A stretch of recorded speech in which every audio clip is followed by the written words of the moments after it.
Did you know that there's this new form of schizophrenia where you like literally don't every thought that you think it's being like transmitted to a video? Uh-huh. Like how is that that's a new form of schizophrenia? Like viral schizophrenia. I think like every thought I have is viral. Okay. Well, I'm sure in the old days there was probably. Okay, back to you. You're both in front of the camera and behind the camera. Yes. So let's talk about, speaking of my jacket. Yeah. What I learned from you working with you was that there's certain things where, you know, you just got to give it up. You got to have bad experiences in order to learn, you know. You got to have bad experiences in order to learn. Yes. There are no bad experiences. So I want to talk to you about, because I've had a couple of incidents where, like, you know, producers have tickled me or just not good experiences. And I think a lot of people want to know from you, after having the career that you've had, how do you avoid red flags? What are red flags to look out for? Looking back, what would you have avoided? Or would you have not? Would you have slept with everyone and then you would have, you know, your own show on NBC? So let's talk about that. Well, again, you know, back in my day, we used to just call that being an actress. It would just be like, we'd be having a conversation, it'd be like, his hand is right on my thigh. No! I'm like, I was always so polite. You know, you're like, yeah. So, anyway, Jim Burrows is a great director. And, you know, you just didn't mention it. That was like, but there was no, you know, casting couch thing that I was aware of. I think that it certainly happened to me many, many times. Again, another weird thing we have in common. Now, my theory is... We get molested a little bit, but we're fine. We get groped and molested all But is it our fault? I've been groped by women, too. Not that there's anything wrong with that, but I am straight. But I like, again... Well, you live in West Hollywood. What do you expect? A famous actress once groped me. And who was married, by the way, so that was even more shocking. But you're irresistible. No, again, and I just sort of always react the same, like politely, like, wow, look at those ceiling tiles, they're fascinating. Like you just wait for it to be over? Yeah, that's always my thing. I never, because I'm so shocked, you know, that it's happening. As you know, it's already it happens. And I don't know if it just happens to everybody and they don't acknowledge it. A male showrunner told me that I should not be shocked. And I'm not doing this to like hate or whatever. I'm asking. Mm-hmm. He told me that I should not be shocked because I'm open. And so because my boundaries aren't clear, people are unsure of what their boundaries are to me. But when Shmeri Musi kissed me. Yeah. I said, why did he just kiss why did he just rape my face? Yeah. And one of the producers were like, well, you're not the prettiest girl on set, but you're the funnest. That's true. That's true. So tell me, like, what there can women be? But so let's talk about this because, you know, on one hand, Illeana, was some part of you flattered that Gary Busey did that? I mean, I didn't sue him. I mean, no. I mean, yeah, maybe.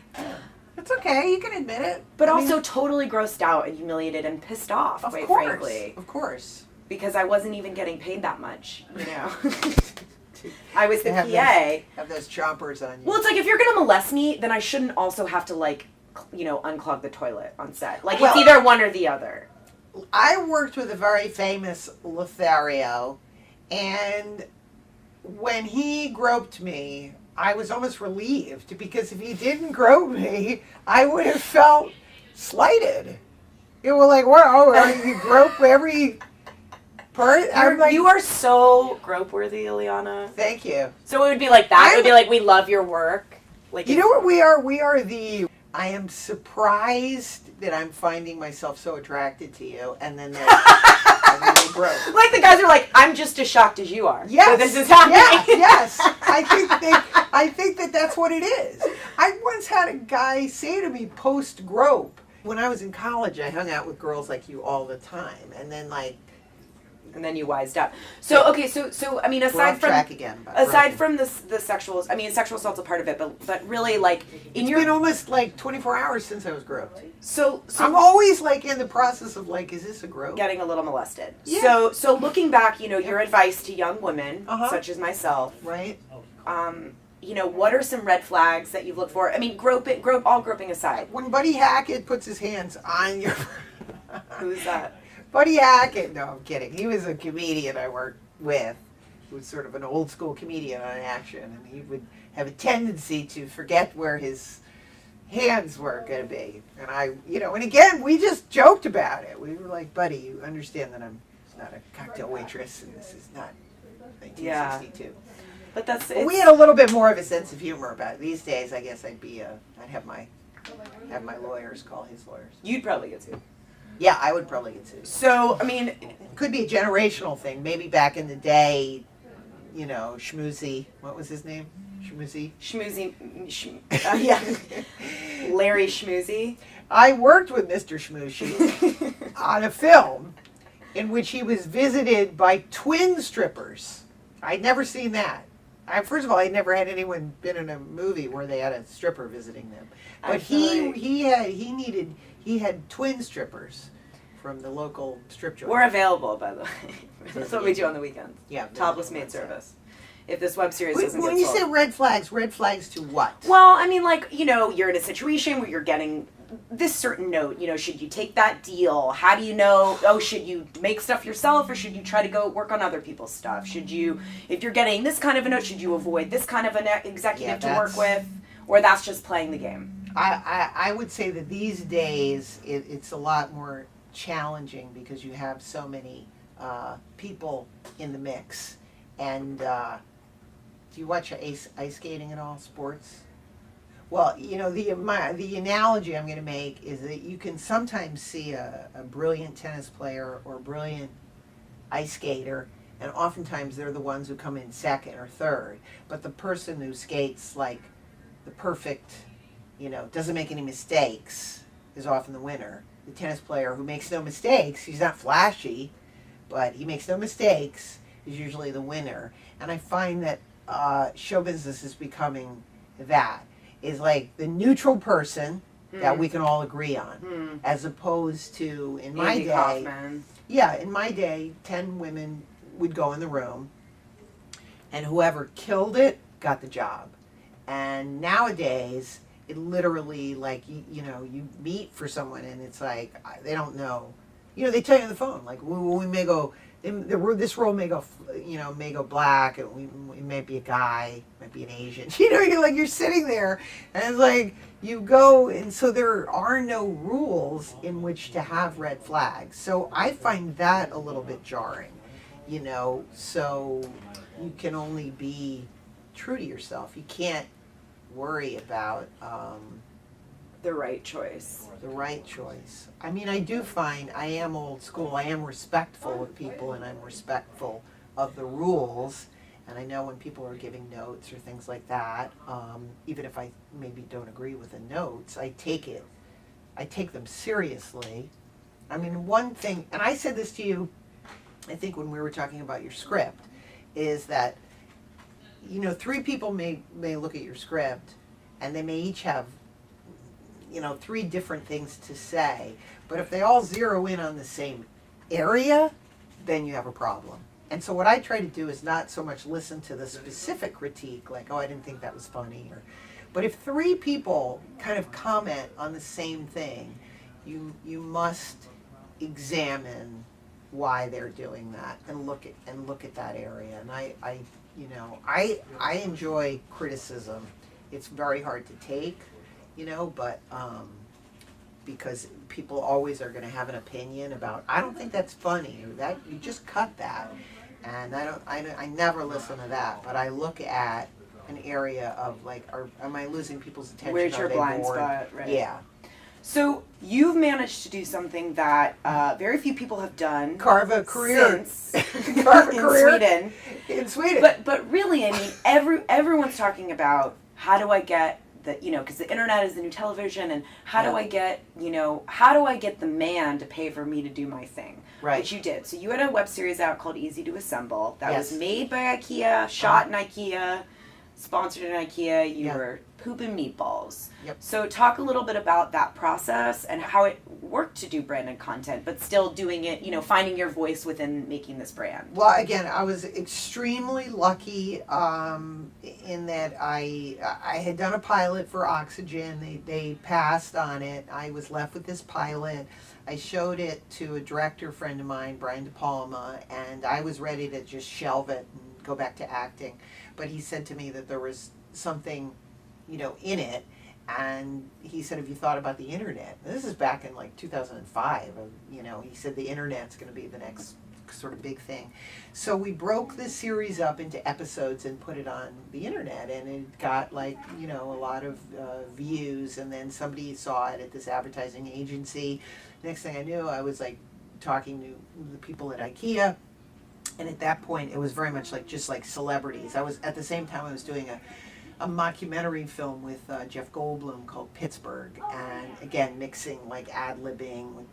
We created our own story, and I was talking about that. Plus, Jeff was also in my show, Illeana, and it was basically like, hey, if you can get a celebrity at IKEA, like we'll give you a little bit of money. So they, very similar to your thing. They gave me a little bit of money, but I threw like the kitchen sink into our 10-part. We did 10 episodes, and I got, Robert Patrick and Justine Bateman, Jane Lynch, Tom Arnold, all to be in the show. And it just weirdly kind of took off. And pitching it because you were like, oh, I'm your friend, I love you, or like, oh, we're going to go play, or like, because that's a question I get a lot. I mean, a lot of people were like, how the fuck did you get Illeana, to be in this? So is it like, was it about you just coming to your friends passionately about a project, or? No, they believed in me, as what we were saying before, like starting from doing Larry Sanders and starting to develop more of my own material and starting to write and then doing some short films, because I've done 5 or 6 written and directed short films. I did a documentary about independent filmmaking, so that we're all like up at Sundance. So I was carving out a career also as a writer, comedian, director, and so people knew that and were supporting me. But they liked the material. They thought the material was was funny. I always am a big Albert Brooks fan, so it was in that vein of of Albert Brooks and Jeff Goldblum playing himself, and it was very innovative. Now everybody's playing themselves, but at the time, in 2005, to be like, oh, my character was like so fed up with show business that she wants to go live in go work in a supermarket, and then she finds out that unbeknownst to her, Justine Bateman's already working there. It's like, damn it. So that was like the whole genesis of the show, which at the time, like, nobody had kind of done that, sort of self-deprecating, making fun of themselves. And so then by the time I got to IKEA, we just literally transferred the supermarket show to that. I had left the supermarket because Justine Bateman had, one-up me at the supermarket. And now I go work at IKEA, and she does the same thing. Like, she comes to visit me and goes like, yeah, I could have an internet talk show here. So we were talking about real things that were really happening. Like, Justine was discovering the internet. She was like into Tumblr and her fans and talking to her fans and Twitter and all this stuff that I had no idea about. And so we were taking all that real life stuff and putting it into the show. For IKEA, there was a certain agenda to make the brand hip and relevant. And we succeeded in doing that. But they had no idea that I had my own agenda of that I was using the show to carve out a career as a writer, producer, director.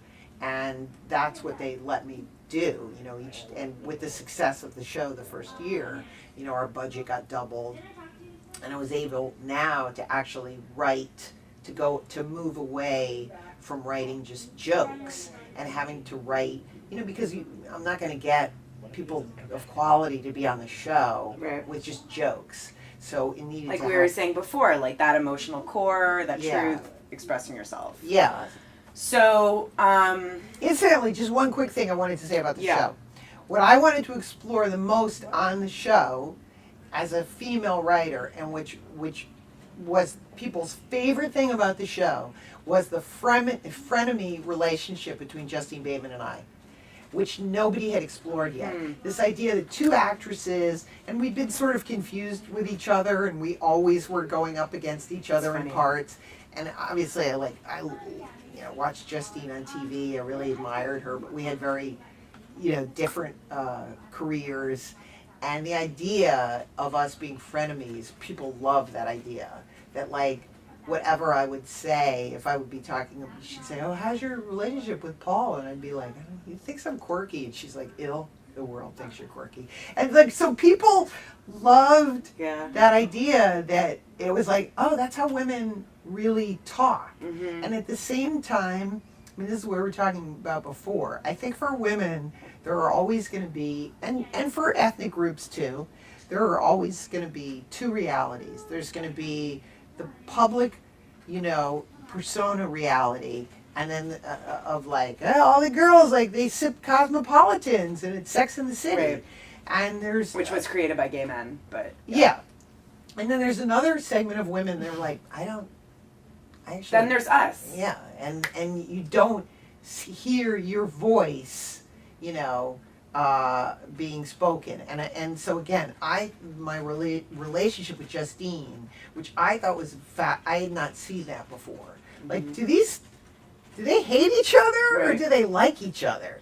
Because I'm friends with a lot of women who is she my friend or does she hate me? It's both. Yeah. It's both.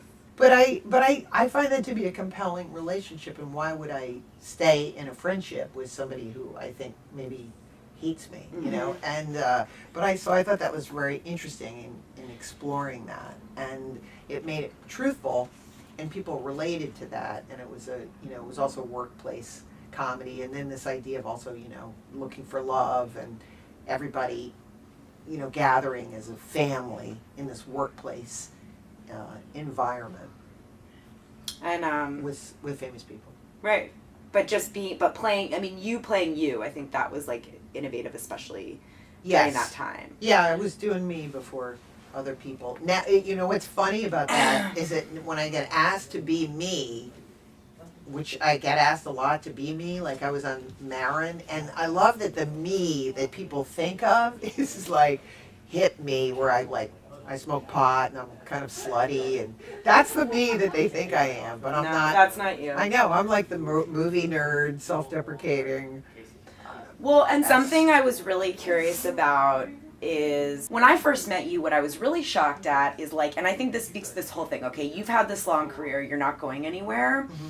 And something that I worry about is how to actually not lose my mind. We joke about it, but it's it's a crazy fucking business. I know I chose to be here. Everybody that's watching this, we're all here because we want to be here. But there's also this thing of how do you stay literally people that I know are starting to die from drugs and mental problems, and it's a lot to keep your sanity in this business, have a life, be in this business. And something that I've noticed about you, when we started talking about your life and all the shit you've been through, what I'm really blown away with is you're not bitter. You don't seem bitter. I don't know how much therapy you're in, but you don't seem bitter. You don't seem to be carrying it with you. You seem to be carrying it with you in this way that's there's not a chip on your shoulder. You're constantly in a state of moving forward. So how have you gotten to that place, and how do you take care of yourself mentally? I don't know. It sounds cornball. To me, it's by acknowledging when things are, not going right. And what I try to do is sometimes it's 6, 7 o'clock, and I get that frustration of oh my God, I did not paint a masterpiece today. I did not complete my novel, and it's 7 o'clock, and it's I think that maybe part of getting older is just that ability to go. You're done.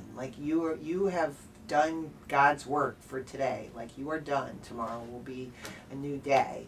And I always somewhere along the way, you stop worrying about your career so much, and that you understand that also, my philosophy anyway, is that living a good life is just as important, and being a good person, and being positive, and coming to the set with a good attitude. Mm-hmm. I always did that, but I was never cognizant of it.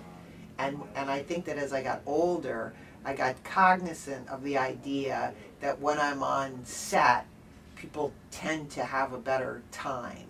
And so I'm cognizant that I have a responsibility, and again, like maybe that sounds conceited, or that I feel like it's my mission, that it is, I feel like it's a responsibility to be a representative, to be a teacher, and, you know, now that's not to say that I don't have my down moments, because of course I do. Anyone who's an artist is always like, you know, fretting that possibly that they haven't done enough or this or that, and I, you know, and I think that that's always like the challenge. The challenge is for anyone, gee, I have all these things that I want to say. Number one, is anyone interested in them? You know, like, can I get validated that I was on the right track? The inner city school system after school special program is interested. They well, let you in. You know, that was, you know, again, that was like a fascinating environment to be in, and you know, they trotted us around, and you know, we performed in prisons. I mean, again, you never. That's your next movie. I mean, that's fucking hilarious. How old were you? Oh my God, I got into the company. I was 15. I was in it for 3 years, so I was left. You know, when I was 17. I wonder if they still have that. I should have. No, they don't have it. And that's okay. I have Skid Row. At one point, they put us. You know, again, you can't even say the things. Like, in my book, when I was writing, like, inner city youth, they were like, no, we really can't say that. I was like, guys, it's in the article. It's what we call like youth isn't PC, or it's like you can't say inner city. You can't say we performed in the projects. I can't say it. That's weird. I can't say words that actually happened to me. What do you look for in a project? What makes a project stand out and be something you want to be a part of? Well, again, like, you know, with your project, The Skinny, I look for something that I feel has something important to say that hasn't been said before in a unique way. And I thought that the idea of, again, these two perceptions, and again, not to put these shows down, but you have a national talk show, you know, The View or The Talk, and it's like women that are size 2 talking about like eating disorders in a 7-minute segment. Right. And then it's like, well, we cleared that all yeah. up. Thank God. Like, you know, and then and we know that the reality is that all those women there have eating disorders. That's like, so we funny. all have eating disorders. Yeah. Remember when we first met, I was like, I was bulimic, but we didn't call it that. Like, yeah. we grew up, we were like, oh, I am a cutter. We just didn't have a name for it. You know, but I was actually got really threatened. Like, I was like, in my mind, I was like, oh my God, like, were you more bulimic than me? And like, in my mind, I was like, okay, I gotta tell her about like pooping at the Western Wall in Israel from laxatives. Like, because I just wanted you to be proud of me. Yes. You know?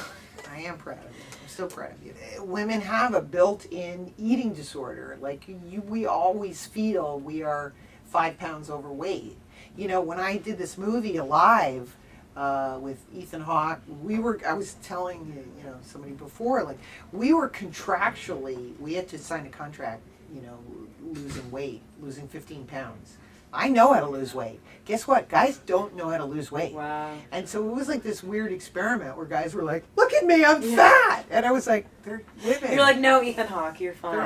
They were all becoming women, and guys were coming to me and asking me like how to throw up, and like, you're a girl, come on, you know how to throw up. It's so crazy. And so, you know, that, I just think it's part of our mentality to always feel as if I'm skinny, I will be happy, I will get the guy. Right. Like 3 pounds away from me and my dream life. Yes. But, you know, something that I think we talked about with the show was like, how do we show this as a thing, but then also like, it's not just about me, my bulimia, and how I got over my bulimia. It's like, no. Like, you stop throwing up and then shit gets real. Like, yes. Then you get really crazy. Exactly. And like, how to have, you know, a lot of like the mom relationship where it's like, okay, this is not like good guy, bad guy. Like, this is what happens. And exactly what you're saying about the frenemy relationship. Like, what's a real relationship? Like, well, I was fascinated by that again, like the mother-daughter, you know, being of a generation where your parents were really an authority figure, and you didn't talk back. It was like, you know, they brought you in the other room and slapped you in the face, and then you just came back in and you were like, you know, you didn't get to talk back to people. You weren't like, Mom, I'm sensitive. I have to talk to my therapist about this. You know, yeah, exactly. Yeah. So these days, this idea that young people get to like talk back to their parents is so jarring for me. But I also find it fascinating and like a really interesting point of reference, because then it makes me realize that some of my generation, again, that's an interesting character, like that could be bitter and resentful about that. That idea of like, hey, let me tell you something. In my day, like we got hit. We didn't get to talk about our feelings and all that stuff. And all that bitterness and resentment, again, could be interesting. Maybe there's like some jealousy or animosity there, you know? I'm not jealous. I'm not. No, I'm not jealous. Within the characters. Okay, listen. You could beat the shit out of me if you gave me your metabolism. Really? But this I'm just is trying. not. I'm an actress. I'm trained not to eat. I had like it's 3 o'clock. Okay, we're gonna go have bagels. I had 5 peanuts. Whatever, Mom. You don't get me. I love you. Thank you. I look at my good side. Don't. I love you, Mom. Wait. I'm acting. She's blocking me.